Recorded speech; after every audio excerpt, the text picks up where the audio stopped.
J'aimerais dire à quelqu'un ce jour que ce n'est pas parce que tu as formulé une prière à Dieu qu'il y a un silence que cela veut dire que Dieu ne t'a pas exaucé. Non. Le silence de Dieu ne veut pas dire refus de Dieu. Il y avait une personne du nom de Hadassa qui a pris le nom d'Esther plus tard. Hadassa était une jeune fille très belle parmi les jeunes filles d'Israël. Elle se trouvait à Babylone avec son cousin Madouché. Hadassa était très belle, une jolie jeune fille. Mais chose bizarre, personne n'a courtisé Hadassa. Certainement que les jeunes filles juives qui étaient à Babylone se mariaient avec d'autres jeunes juifs.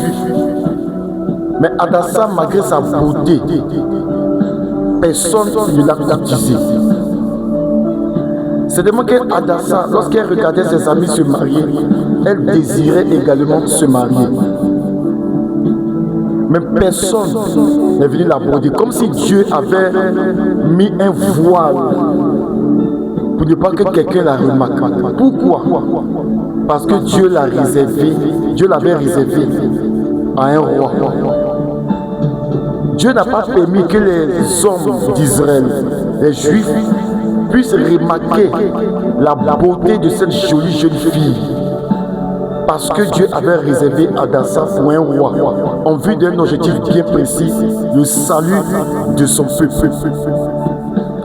De même pour Ruth. Lorsque Ruth a perdu son mari, elle suivit Naomi sans savoir ce qui l'attendait. Mais la question que je me suis posée, même Boaz ou Bouz était un homme âgé. Il n'était pas marié tout ce temps. Il n'était pas marié. Bizarrement, Bouz n'avait pas envie d'épouser une fille juive. Ce désir n'a pas traversé l'esprit de Bouz. Pourquoi? Parce que Dieu avait réservé une femme pour lui, du nom de Ruth. Du nom de Ruth. Du nom de Ruth. Dieu avait préparé cette épouse-là pour lui. Vous voyez. Dieu empêche certaines choses en vue d'un objectif bien précis. Parce que Dieu voulait que le Messie vienne de par Bouz et de Ruth.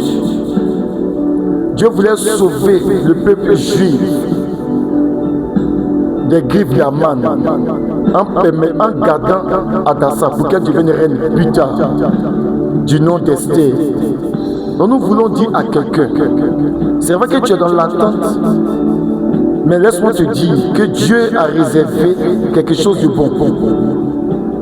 C'est comme quelqu'un qui demande 1000 francs à son père, mais quand son père observe le besoin de son enfant, il voit que son enfant a besoin de 100 000. Malgré les cris de l'enfant, papa demande 1000 francs, papa demande 1000 francs. Le père ne donnera pas les 1000 francs. Le père ne dira rien parce que peut-être que le père est en train de cotiser pour rassembler la somme qui va couvrir tous les besoins de son enfant. Mais en temps, le silence du père ne veut pas dire que l'enfant n'a pas été exaucé.